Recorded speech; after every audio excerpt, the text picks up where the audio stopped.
toute variable aléatoire grand X à densité sur I admet une variance qui est définie par V de X est égal à l'intégrale sur I de X moins espérance de X au carré fois f de X dx où f est une densité sur I. Ça, c'est la définition officielle de V de X. On peut aussi calculer V de X avec une formule un peu moins utilisée, mais espérance de x2 moins espérance de x au carré.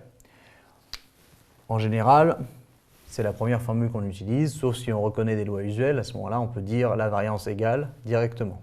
Mais dans notre cas, on va faire un exemple d'application avec notre densité petit f de x égale 3x2 sur I égale 0,1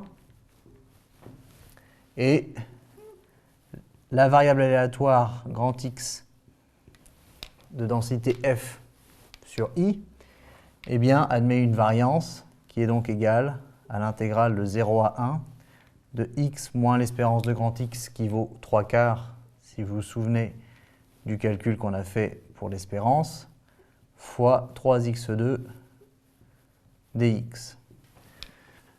On va donc développer tout ça.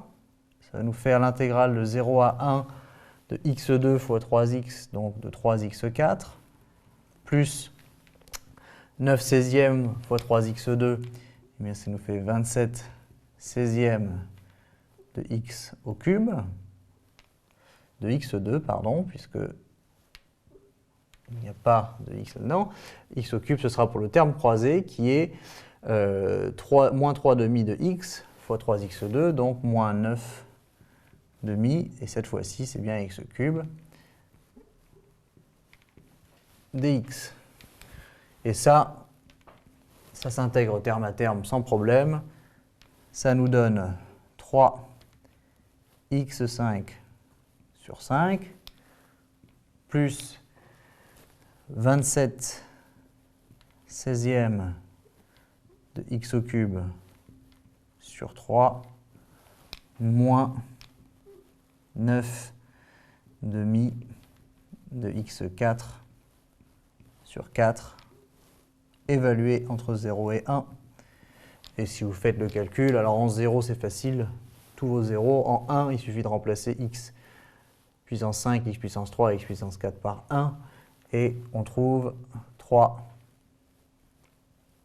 sur 80. Donc voilà pour la variance. C'est cette formule-ci qu'il faut connaître, c'est la définition. Vous pouvez vous souvenir de celle-ci, c'est la même que dans le cas d'une variable aléatoire discrète. Et à titre d'exemple, avec une densité f sur i, voilà simplement comment on calcule la variance.